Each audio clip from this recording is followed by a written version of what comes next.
Okay, I would like to tell you how to read the story books of Homy. Um, for Homy 1, Homy 2, and Homy 3. So we'll start with the general concept, all right? So I will take one of Homy's book. They will all have the front page. They will all be similar, only different colors and different letters, but they will all be the same. So you can always ask, who is this? It's Homie. They can answer. You can tell them, say, hello, Homie. Oh, hello, or good morning, good afternoon. It depends on the time of the day. How are you feeling today, Homie? And then you can say, oh, Homie goes to school. Homie at school. You can only always read the title so they know what to expect. If they don't know the word school, oh, your school, what's the name of your school? Is it Puente Blanca? Is it Severo Ochoa? All right, very good. Oh, let's see home school. Always try to get them into what they will see or what, always relating the student's life to what they will see in the story. It's easier for them to understand it.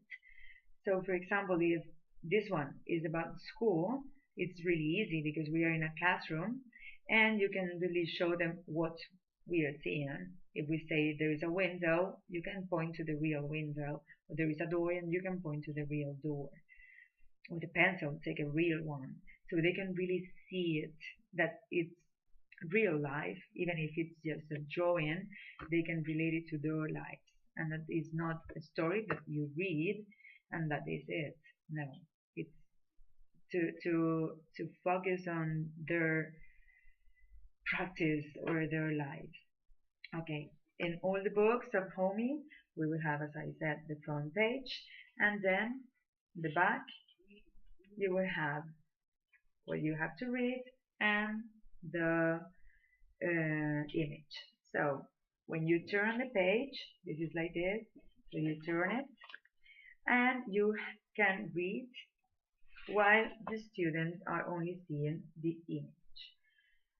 All the pages are have a number, and you can see that it says Homey 1, Homey 2, and Homey 3. So it depends on which book you are working with the students, you would read one of those. If you are doing Homey 1 with the little ones, then we do this one. If you are doing Homey 2, then you would only read this one. And if you are doing Homey 3, you will only read this one. Only. Okay, so because in each of them, they show or they teach the vocabulary that they are learning in that unit. So it's very important to read the appropriate paragraph. Okay, that is why it says there the name of the book. Okay, so you would read it. All books have 6 pages and 6 images on the front page. So they will always go the same way. When you finish with this, you will turn the page. You will have another image. Students will not really see what is written. They will only see this. It's very important for them to see the image only with no words because they don't read it. It's the teacher who reads it. That's why it's more comfortable if they see the image. The teacher doesn't have to be like this, looking or trying to read. When we read the story, we can really do it like focusing on what is written and then asking questions about on is your classroom big, is it not, do you have a pencil, do you have crayons, just like Homey. Or if you want to, if you see that they get distracted easily, then you can really get them back when you read one sentence and then make them focus on their life. So, oh, Homey is coloring. Are you coloring too? Oh, no, now we are not coloring, but we will color later. Or we did color before. Okay, so it depends on how these students react. You always have to put a lot of emphasis. You cannot just read it like Homey's classroom is very big, there are 2 green round tables, there are 5. No, they will never listen. And even if you're reading it slowly or clearly. It's always very useful to point the image. They might hear words, but they will not understand the whole sentence, probably. So it's always better if we say there are two green tables, focus on, oh, look, yes, there are two green tables while you read it. And if I said, if you want to get them back because they are getting distracted, oh, yeah, you read it, there are two green round tables, and then you say, oh, look, yeah, they're round, round and round and round, and they're green. How many tables are there? One and two. Oh yeah, it's true. There are two green round tables. Are your tables round? You can always ask those kind of questions. It doesn't really matter.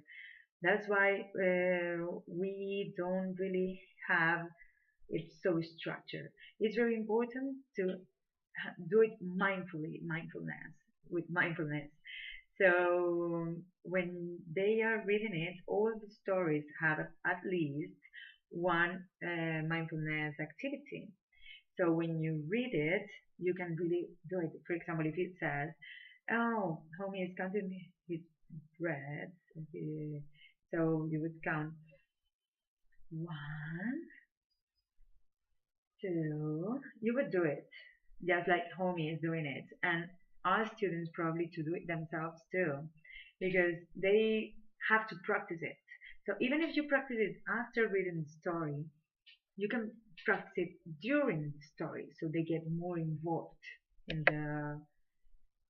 in the story itself and what is being said.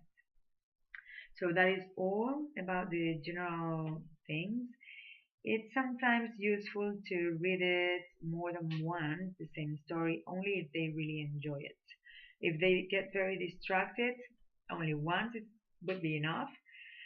And maybe other times you can read it, not like reading it, like following all the sentences or reading, but just seeing the images and asking them questions.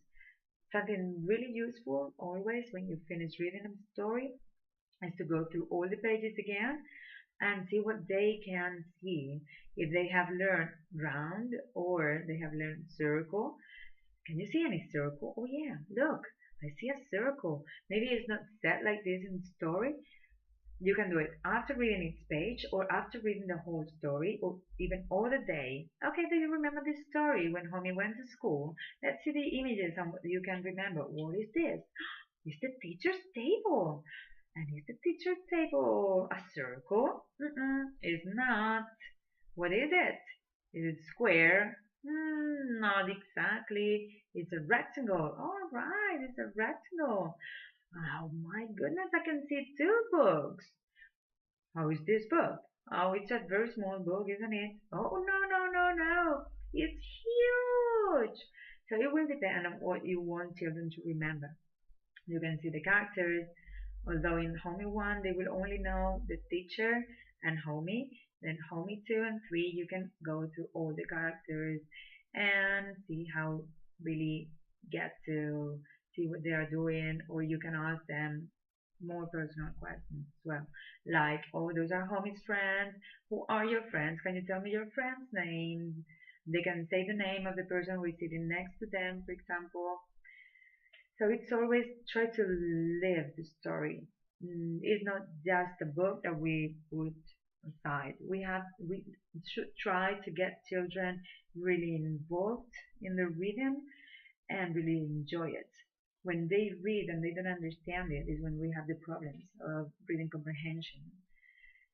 That's why when they are very little, it's very important to make them understand the stories, really understand them and live them, of course, because if they learn to live the stories, even if it's only this, then when they start reading, maybe they really want to see or react to that story they are reading.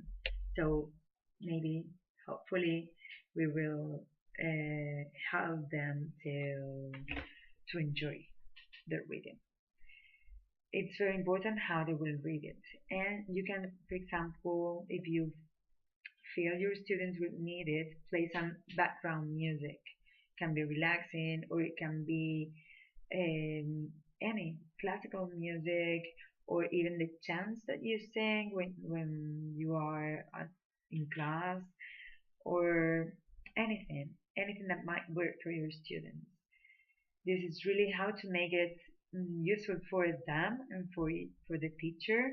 They have to feel confident and comfortable, but you also have to feel comfortable while reading it. So make it yours. Read it always in advance. So the things that are in brackets are usually for the teacher to read it before, so they know how to express it. If it says read it singing, if you read it at the same time, you will not read it singing. So it's always better if you read it in advance and then you remember. Then you can see the examples that I will show you with all the stories that we have in case you want to do it like this. In these examples, I will only read it. Then all the questions you can imagine about it will be welcomed. If you want to write them down, you can. So next time you read it, you can remember. Well, the teachers can choose how the students react and how it works for them.